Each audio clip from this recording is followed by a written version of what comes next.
اولیاء اللہ سلطان الہند خواجہ خواجگاں حضرت خواجہ معین الدین چشتی سنجری اجمیری رحمت اللہ علیہ، محسن انسانیت، امن و شانتی کے علمبردار، قومی ایکتا کے بانی، غریبوں اور لاچاروں کے مسیحا، خدائے واحد کی عبادت اور رسول اکرم صلی اللہ علیہ وسلم کے اطاعت گزار بندے خواجہ خواجگاں حضرت معین الدین حسن چشتی رحمت اللہ علیہ کا آستانہ مبارک ہے، جو گزشتہ تقریباً 900 سالوں سے لاکھوں عقیدت مندوں کی روحانی پیاس، شکستہ دلوں کا مدعا، آرزوں، خواہشوں اور تمناؤں کو خالق کائنات تک پہنچانے کا وسیلہ ہو کر ایک روشن مینار کی مانند اپنی نورانی شعاؤں سے تابانی بخش رہا ہے۔ آپ ایک چھوٹے سے قصبے سنجر میں پیدا ہوئے۔ آپ کے والد حضرت خواجہ غیاث الدین آل رسول صلی اللہ علیہ وسلم تھے۔ آپ کا سلسلہ نسب حضرت علی کرم اللہ وجہہ سے ملتا ہے، اور آپ کی والدہ ماجدہ حضرت ماہ نور ام الورا بھی آل نبی و آل رسول صلی اللہ علیہ وسلم تھی۔ آپ آل نسب ماں اور باپ سے حسنی حسینی سید ہیں۔ جب آپ کی عمر 14 سال کی ہوئی تو والد کا سایہ سر سے اٹھ گیا، اور چند دنوں بعد والدہ بھی داغ مفارقت دے گئی۔ آپ نے اپنے والد سے جو قرآن کی تعلیم حاصل کی تھی وہ آپ کا واحد سہارا بنی۔ والد کی طرف سے آپ کو ایک پنچکی اور ایک انگوروں کا باغ ورثے میں ملا۔ کفالت کے لیے اس کے سوا اور کچھ نہ تھا۔ ایک روز آپ اپنے باغ میں سچائی کر رہے تھے کہ ایک بزرگ جن کا نام حضرت ابراہیم قندوزی رحمت اللہ علیہ تھا وہاں تشریف لائے۔ خواجہ صاحب بچپن سے ہی درویشوں، صوفیوں اور فقیروں سے رغبت رکھتے اور ان کا احترام کرتے تھے۔ حضرت ابراہیم قندوزی کو دیکھ کر آپ ان کی طرف ادب اور احترام سے بڑھے، انہیں باعزت بٹھایا اور میٹھے انگوروں کا ایک خوشہ ان کی خدمت میں پیش کیا۔ حضرت قندوزی کو آپ کی ادا بے حد پسند آئی، اور انہوں نے چند روٹی کے ٹکڑے نکال کر اپنے منہ میں چبائے، پھر ان ٹکڑوں کو منہ سے نکال کر خواجہ صاحب کی طرف بڑھا کر کہا کہ انہیں کھا لو۔ خواجہ صاحب نے حکم کی تعمیل کی، اور پھر تو ان کی دنیا ہی بدل گئی۔ بزرگ نے خواجہ صاحب کو دعائیں دیں، اور پھر اچانک نظروں سے اوجھل ہو گئے۔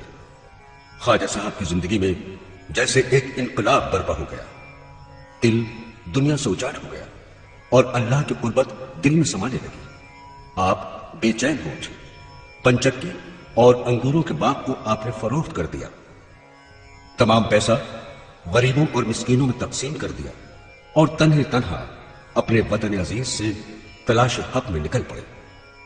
جب آپ کی عمر 20 سال ہوئی تو آپ خراساں کے ایک دینی مدرسے میں داخل ہو گئے، اور وہیں رہ کر دین کی مکمل تعلیم حاصل کی۔ مدرسے سے نکلنے کے بعد آپ کسی پیر کامل کی تلاش میں پھر نکل پڑے، جو اللہ سے قریب ہونے کا صحیح راستہ بتا سکے، اور جو کہ صرف روحانی تعلیم سے ہی حاصل ہو سکتا تھا۔ چنانچہ ایک دن آپ سمرقند سے رخصت ہوئے اور اللہ کا نام لے کر مغرب کی جانب روانہ ہو گئے۔ مغرب کی زمین بڑے بڑے عارفان حق کے مزارات سے بھری پڑی تھی، اور بڑے بڑے بزرگ اس سرزمین پر موجود تھے جہاں قدم قدم پر فیض کا دریا جاری تھا۔ مگر اس تمام سفر میں کوئی بزرگ کامل آپ کو نہ ملا، اور آپ برابر چلتے رہے جیسے کوئی باطنی کشش اپنی طرف کھینچے لیے جا رہی ہو۔ ابھی نشاپور سے کچھ ہی دور بڑھے تھے کہ قصبہ ہارمن کی طرف رخ ہوا۔ یہاں حضرت خواجہ عثمان ہارونی رحمت اللہ علیہ کی خانقاہ تھی۔ یہ وہ روحانی سمندر تھا جہاں لوگ اپنی اپنی روحانی پیاس بجھا رہے تھے۔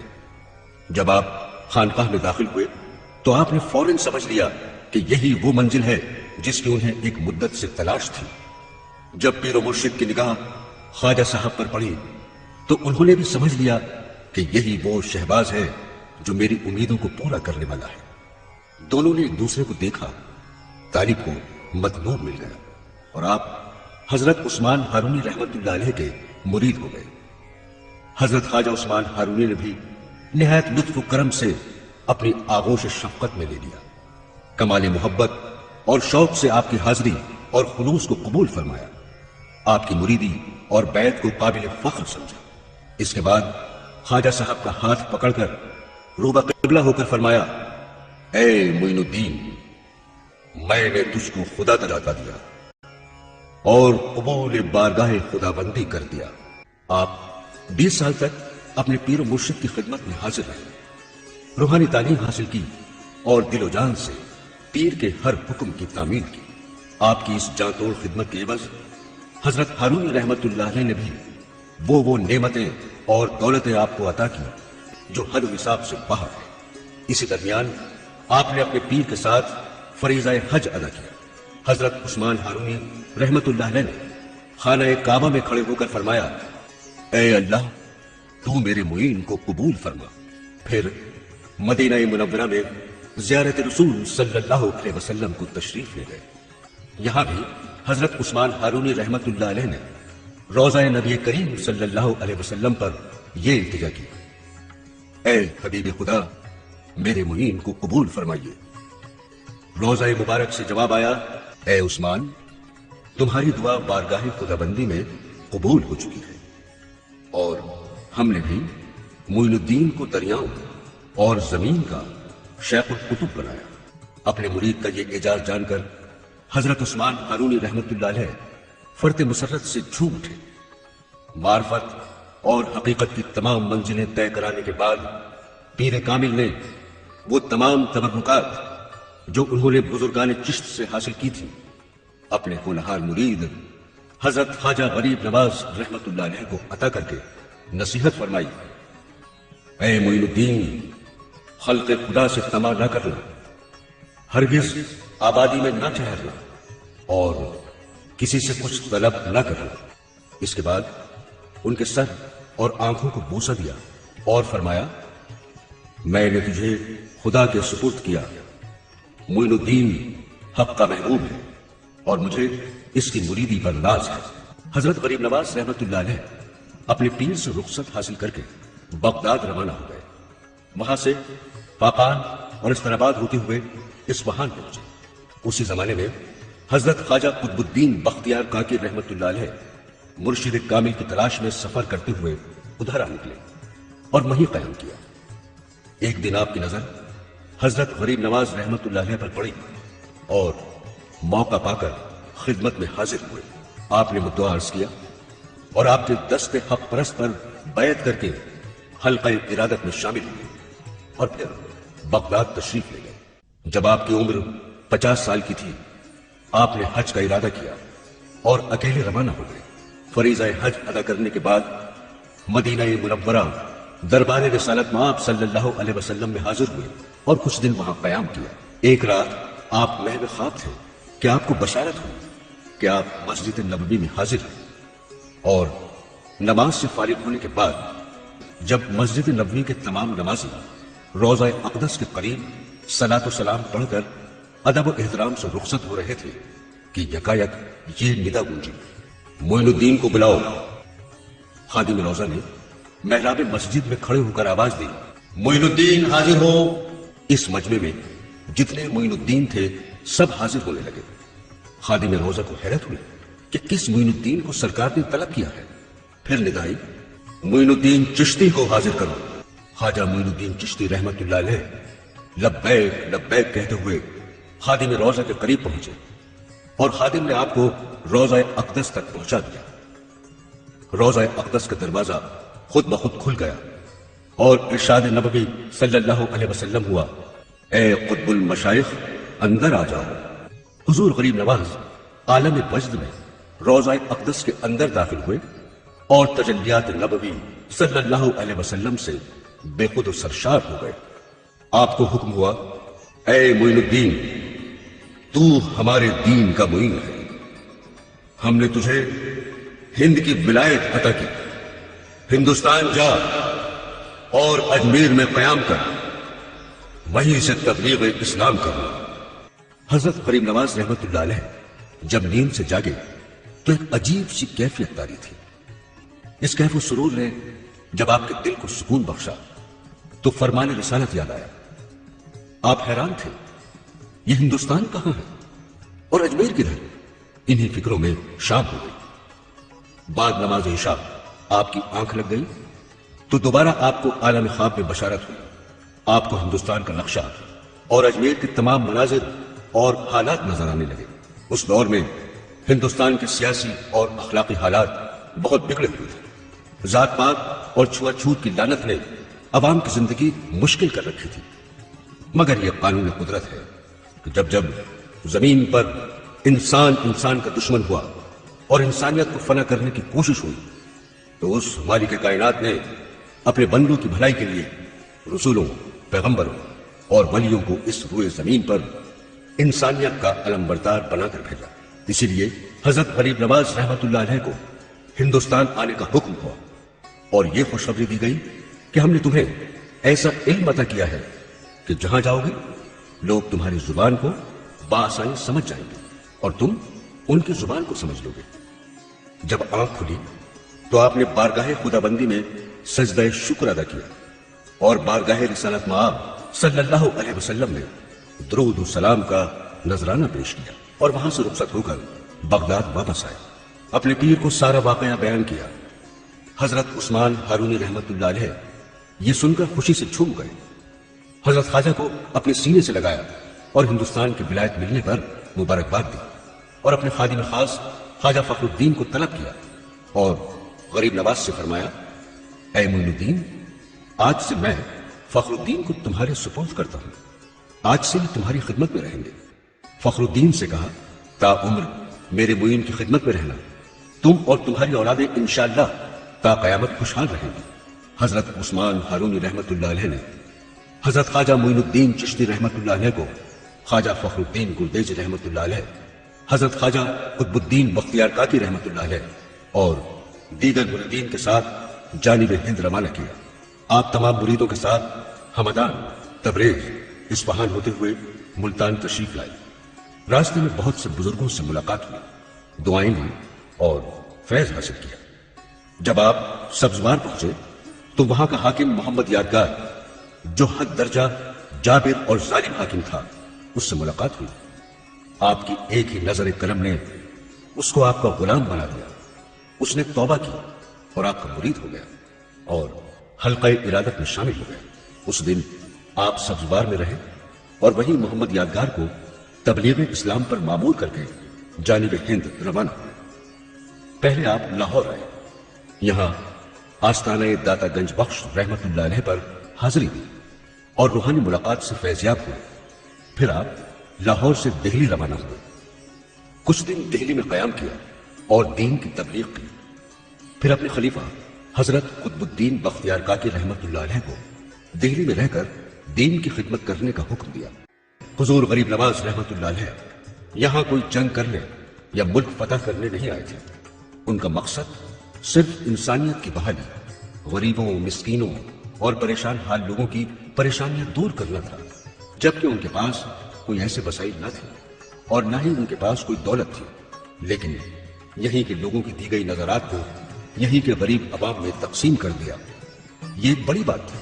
لوگوں نے دیکھا اور سمجھا کہ یہ کیسے بزرگ ہیں کہ ہماری دی ہوئی نظرات کا ایک پیسہ بھی اپنے پاس نہیں رکھتے، غریبوں اور لاچاروں میں بانٹ دیتے ہیں۔ نہ کوئی چھوا چھوت، نہ کوئی چھوٹا بڑا، سب کے ساتھ برابر بیٹھتے ہیں، ساتھ کھاتے ہیں، بلکہ اپاہجوں اور بیماروں کو اپنے ہاتھ سے کھلاتے ہیں، ان کی تیمارداری کرتے ہیں۔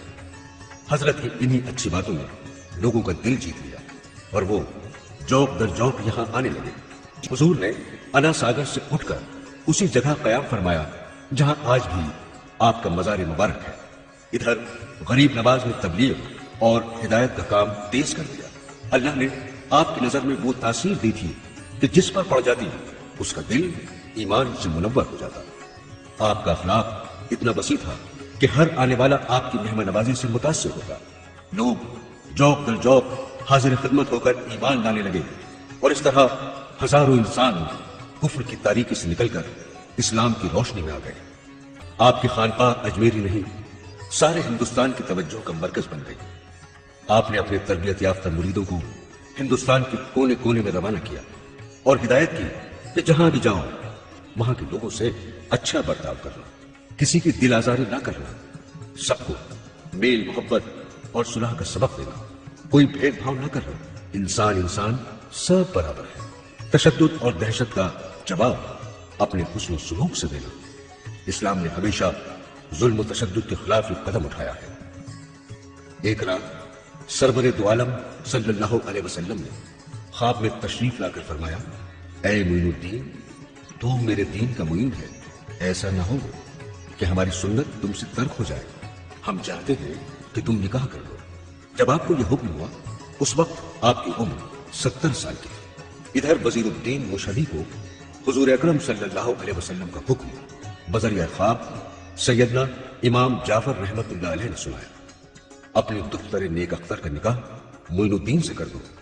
آپ جیسے ہی نیند سے بیدار ہوئے سیدھے خواجہ بزرگ کی خدمت میں پہنچے اور خواب میں جو دیکھا تھا وہ بیان کر دیا۔ آپ نے حکم دیا کہ نکاح کی تیاری کریں۔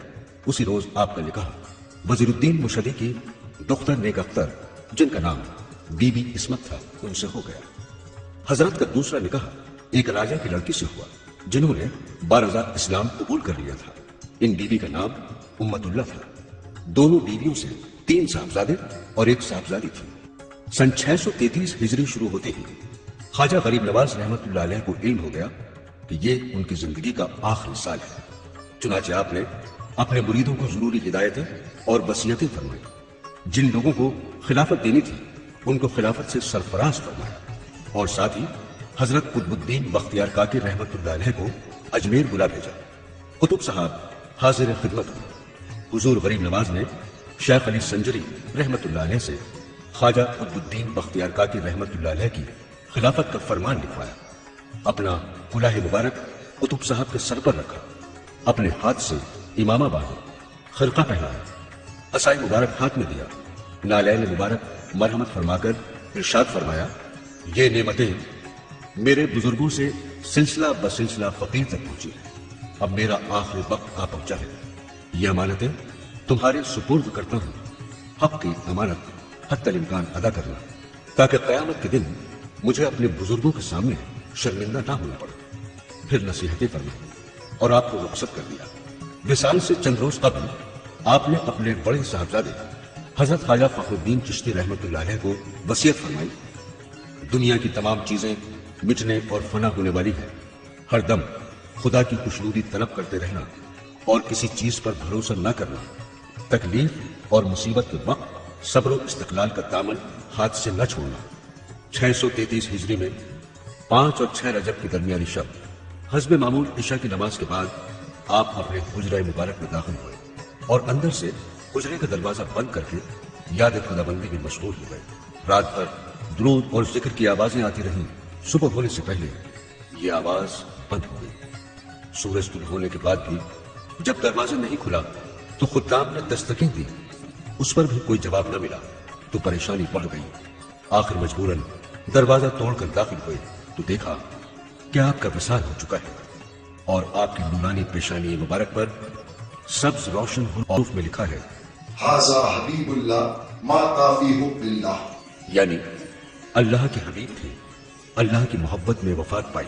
ان للہ و انا الیہ راجعون۔ حضرت غریب نواز کے انتقال پرملال کی خبر فوراً شہر کے گلی کوچوں اور مضافات میں پھیل گئی۔ لوگ محبت کے آنسو بہاتے ہوئے اپنے محبوب کے جنازے پر ہزاروں کی تعداد میں جمع ہو گئے۔ آپ کے بڑے صاحبزادے حضرت خواجہ فخر الدین چشتی رحمت اللہ علیہ نے نماز جنازہ پڑھائی۔ جس حجرہ مبارک میں آپ نے انتقال فرمایا اسی میں آپ کو دفن کیا گیا۔